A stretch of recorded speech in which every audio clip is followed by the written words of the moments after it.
Bonjour à tous et bienvenue dans le podcast Let's Go Digital du MBA MCI.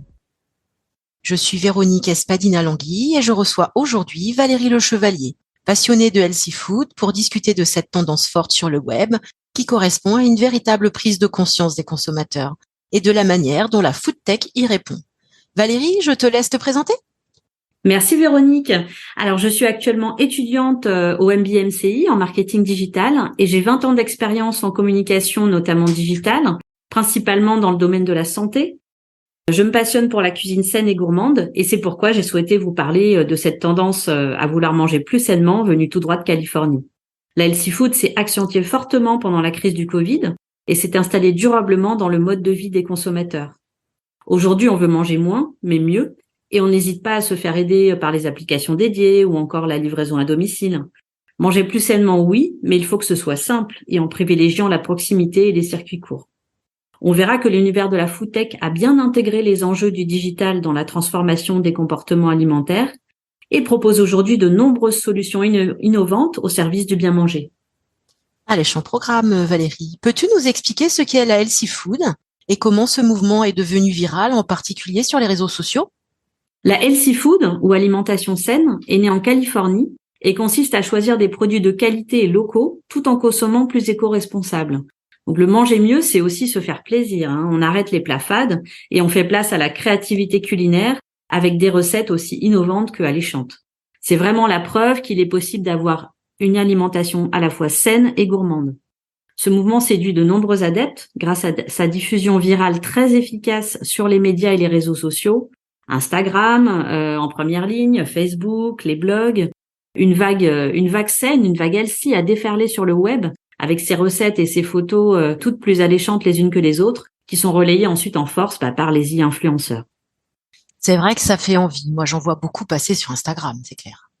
Tu as raison. Pendant le confinement, j'ai moi-même créé mon compte Instagram dédié à l'alimentation saine, où je me suis mise en fait à cuisiner davantage à la maison et en télétravail. Et ensuite, à partager le fruit de mes expériences culinaires sur les réseaux sociaux. On peut connaître le nom de ton compte pour ceux qui voudraient s'y abonner et prendre de meilleures habitudes alimentaires ? Oui, tout à fait. Donc, mon compte, c'est igeba.dict. Donc, igeba comme index glycémique bas, puisque j'ai personnellement banni les sucres raffinés de mon alimentation. Et addict comme un clin d'œil pour en finir avec cette addiction au sucre qui est omniprésent dans notre alimentation. On pense souvent à l'évidence des produits trop sucrés, mais en fait, même les becs salés en subissent les effets délétères. On trouve du sucre dans le jambon, dans les chips, les légumes en conserve, les petits pains, ils en contiennent tous. Merci Valérie. Tu parles du confinement, la pandémie de Covid-19. A-t-elle précipité cette prise de conscience ? Alors tout de moins, elle l'a fortement accéléré. La pandémie de Covid-19 a révélé l'adoption de ce mode d'alimentation sain en opérant une véritable prise de conscience chez les consommateurs. Désormais installés dans leur mode de vie, de nouvelles habitudes ont émergé. On peut parler du cuisiner chez soi. Comme ça, on est sûr de ce qu'on met dans son assiette. On choisit ses produits, on n'utilise pas de conservateurs, il n'y a pas d'ajout intempestif. Le retour donc du fait maison ou encore le recours à la livraison à domicile et au click and collect pour se faciliter la vie, mais en recherchant des formules plus équilibrées que les sempiternelles pizzas et autres hamburgers. Cette prise de conscience a-t-elle aussi fait naître une volonté de consommer moins, mais mieux ? Tout à fait. Alors, selon une étude menée par l'Institut Kantar en 2021, le principal sujet de préoccupation des consommateurs demeurait la santé pour 88% des Français, devant le pouvoir d'achat pour 83% des Français. Les consommateurs ont donc bien compris qu'une alimentation saine reste leur meilleur allié santé. Tout à fait. L'étude révèle également que 67% des personnes interrogées étaient de plus en plus prudentes dans leurs habitudes de consommation alimentaire. Elle indique que 53% des personnes interrogées pensent qu'il est difficile de trouver des produits avec des ingrédients naturels et 42% se disent inquiets du rapport qualité-prix. Alors, outre le succès des drives et des services de livraison proposés par les grandes enseignes alimentaires, la pandémie de Covid-19 a été propice au développement de nouvelles plateformes de circuits courts ou encore de marketplaces, de commerces locaux ou de quartiers. Et quid du gaspillage au milieu de cette manne alimentaire ? Alors, la lutte contre le gaspillage a explosé en même temps que le développement de ces nouveaux modèles de distribution. 85,3% des consommateurs essaient d'acheter moins pour éviter le gâchis et sont de plus en plus nombreux à se servir des applications anti-gaspi ou encore à surveiller les dates de péremption ou à acheter du vrac. Impressionnant ce chiffre. Et face à ces nouveaux comportements alimentaires, quelles opportunités tu vois pour la food tech? Elles sont nombreuses et ce n'est que le début à mon humble avis. De belles perspectives sont à venir avec sans doute des levées de fonds et même des licornes dans un secteur qui, malgré le Covid et la crise énergétique actuelle, résiste. Pour commencer, peux-tu nous expliquer plus en détail ce qu'est la food tech? Alors oui, la food tech repose sur 8 piliers. La livraison à domicile, je vais citer des exemples comme UberX ou Deliveroo. La restauration virtuelle comme Frishti ou encore Nestor. La plateforme de réservation de restaurants comme The Fork.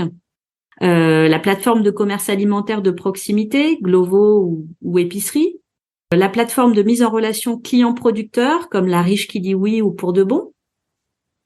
La livraison de box alimentaires et de kits à cuisiner comme Kitok ou Foodette. Le traiteur à domicile comme La Belle Assiette. Ou encore donc les applications anti-gaspillage ou de notation de santé, etc. type Yuka ou Too Good To Go. En fait, l'écosystème FoodTech répond à ces enjeux en regroupant les startups et les entrepreneurs autour d'un même objectif, c'est-à-dire mettre la technologie au service du bien manger pour aider l'ensemble de la population à mieux manger au quotidien. Ah oui, ça représente un sacré défi. En effet, et c'est un défi relevé par près de 2000 startups en Europe, dont plus de 500 en France. Chaque innovation produit doit répondre à 3 grands principes. La responsabilité, c'est-à-dire que chaque innovation s'intègre dans le développement durable. L'accessibilité, les produits donc doivent pouvoir être achetés par l'ensemble de la population.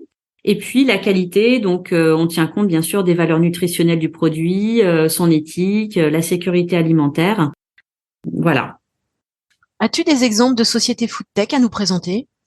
Oui, alors on va sortir un peu des sentiers battus avec une sélection de startups innovantes qui risquent de faire parler d'elles, toutes référencées dans l'annuaire des startups food tech de la French Tech. Alors premièrement, je voulais vous parler de Omi et compagnie, une marque alimentaire engagée qui propose la vente en ligne de produits alimentaires simples et savoureux, respectueux des gens et de la planète. Alors Omi travaille main dans la main avec ses producteurs et définit un juste prix pour couvrir leur coût de revient, avec des packagings recyclables ou compostables. Les livraisons locales sont optimisées par quartier pour limiter les kilomètres inutiles. Et donc, vous êtes livré par leurs propres équipes qui connaissent parfaitement les produits. C'est un peu comme la marque C'est qui le patron, mais version citadine. Tu en as d'autres?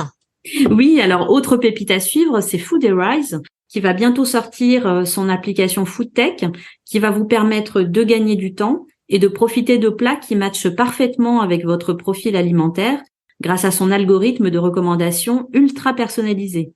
C'est très simple, vous créez votre profil Fooder en renseignant vos préférences alimentaires, puis vous commandez facilement votre repas en ligne réalisé sur mesure, à emporter ou en livraison. Ah oui, une sorte de Tinder alimentaire en fait. Tout à fait, ça intègre de la gamification alimentaire. Et pas de mauvaise surprise, ni aliments indésirables, ni sucre caché, on sait exactement ce que contient notre assiette.